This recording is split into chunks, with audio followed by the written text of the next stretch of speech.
Se pensate di aver già visto il setting glitch di quest'auto in rete, beh, vi sbagliate di grosso perché questa è nettamente diversa. Ciao a tutti ragazzi e bentornati sul mio canale.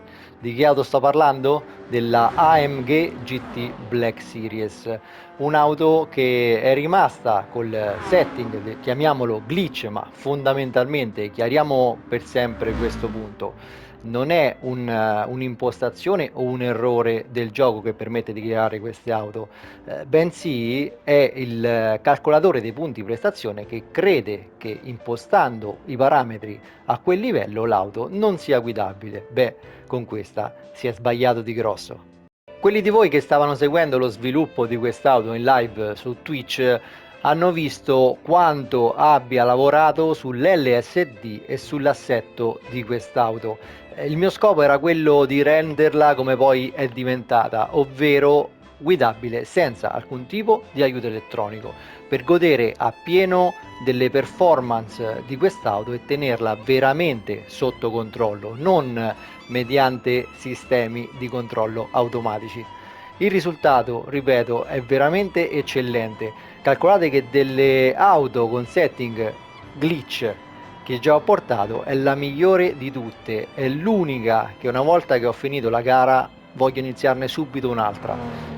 Di norma, quando ho finito lo sviluppo di un setup passo subito all'auto successiva, invece con questa non riesco a smettere di gareggiare a Tokyo perché è veramente appagante da guidare, è velocissima ma si controlla molto bene. Vi basterà avere sensibilità con acceleratore e freno per poterla veramente guidare pulita senza controlli elettronici. Se poi non riuscite, potete tranquillamente attivarli.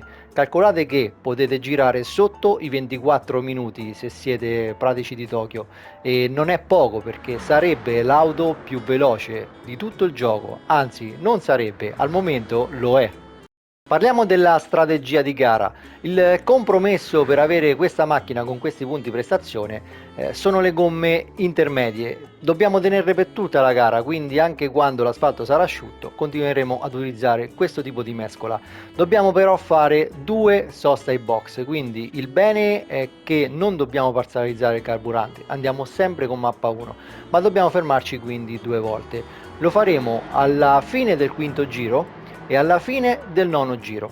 Dovete stare molto attenti e non forzare proprio nei giri di rientro ai box, perché comunque la potenza è tanta, parliamo di più di 1030 cavalli, quindi la coppia sulle ruote posteriori quando sono consumate farà sì che l'auto partirà in un sovrasterzo di potenza.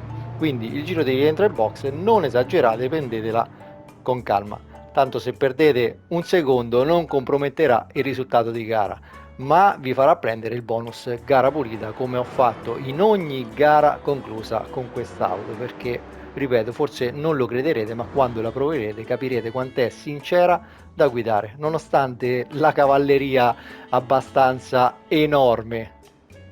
Due i punti dove deve stare la massima attenzione. Il primo, la S veloce, quindi la curva 3 e 4. Lì, soprattutto quando abbiamo gomme consumate, bisogna stare attenti al sovrasterzo di potenza. Ripeto, la coppia è tanta, i cavalli sono più di 1000, quindi parzializzate bene l'acceleratore, ovviamente se non state utilizzando i controlli elettronici. L'altro punto è l'uscita dall'ultimo tornantino. Guardate bene come faccio in gara, stacco fino ad arrivare alla prima, entro nel tornantino con la prima di fare l'uscita metto la terza marcia direttamente, gestisco il gas, come giro a sinistra, prima di girare lo sterzo a sinistra inserisco già la quarta e parzializzo il gas fino a che l'auto non è dritta per poi dopo affondare giù pesante. Se riuscite ad essere precisi in questi punti otterrete il massimo da quest'auto. Un'ultima cosa per chi di voi ha già visto questo setting in rete, fate attenzione perché il mio ha una grossa differenza, sono riuscito a togliere il sistema 4 ruote sterzanti e non è poco perché quello unito a mescola di gomme che non è idonea per il tracciato dove stiamo correndo perché poi si asciuga, faceva sì che quando appunto l'asfalto era asciutto il sovrasterzo era incontrollabile senza aiuti elettronici. Invece in questo modo possiamo gestire la macchina con la massima tranquillità, ovviamente sempre paragonata alla cavalleria che sta sotto al cofano motore. Bene ragazzi, andiamo a vedere che cosa installare in GT Auto, vediamo il setting di questo mostro e vediamo la gara. Partiamo dai cerchi in lega, il modello che più vi piace purché rispettiate queste condizioni, ovvero le dimensioni standard, quindi 19 pollici all'anteriore e 20 pollici al posteriore. La larghezza del cerchione la spostiamo su larga, l'eccentricità deve assolutamente rimanere standard. Passiamo alle parti personalizzate, all'avantreno uno splitter tipo A. Possiamo mettere inoltre solo l'alettone personalizzato basso. Se volete scaricare questa livrea replica della Mercedes di Formula 1 2023, installate le piastre terminali numero 23. Scrivetemi invece a questa mail se volete personalizzare questa livrea, ad esempio con il vostro nome, o per qualsiasi tipo di livrea personalizzata o adesivi che voi vogliate. Vi chiedo nuovamente di prestare la massima attenzione a questi passaggi. Le gomme installate sono da corsa intermedie e lo saranno per tutta la gara. Le sospensioni vanno installate personalizzabili. Questi i valori da inserire. Installate un differenziale personalizzabile. Questi i valori da inserire. La deportanza, questa è obbligatoria, 279 all'anteriore, 291 al posteriore. Guardate ragazzi, se cambia solo di un punto si sposta completamente il livello dei punti prestazione. Installate una ECU personalizzabile, la tenete al 100% di potenza. Installate un alzavorra e la impostate su 5 kg, anche qui vale la stessa situazione, se spostate il parametro non ritornano più i punti prestazione. Il posizionamento obbligatorio a 2, se spostiamo anche questo ricambieranno i punti prestazione. Installate un limitatore di potenza, lo impostate al 99%. Installate un cambio personalizzabile da corsa. La velocità di punta va regolata su 300 km/h, regolate poi il finale su 3.428 e a partire dalla prima marcia i valori che vedete.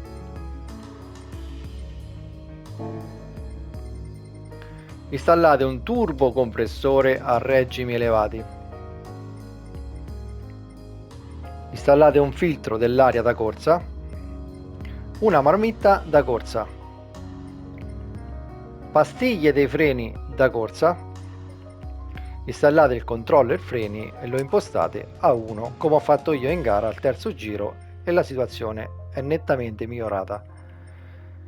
Installate poi come elaborazioni motore l'aumento dell'alesaggio, messa a punto bilanciamento motore, lavorazione dei condotti, albero a gomiti da corsa. Per quanto riguarda la carrozzeria, installiamo le riduzioni del peso fase 1, fase 2, fase 3, fase 4 e l'aumento della rigidezza della carrozzeria.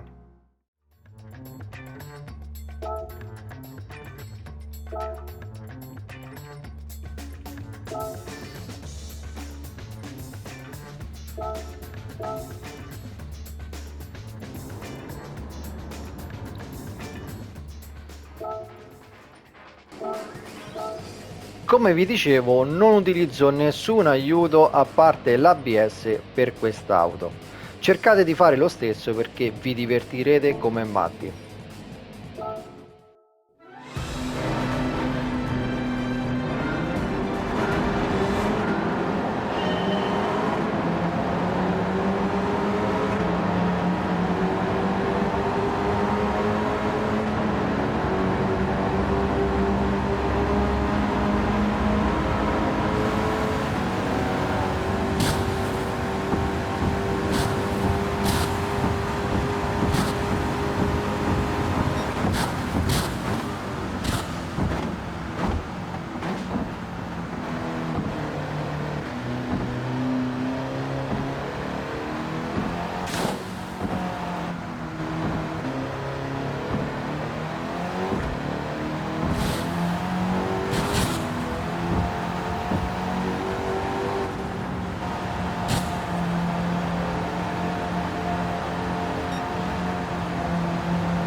Cosa ne pensate? È valsa la pena di usare il vostro tempo per guardare questo video?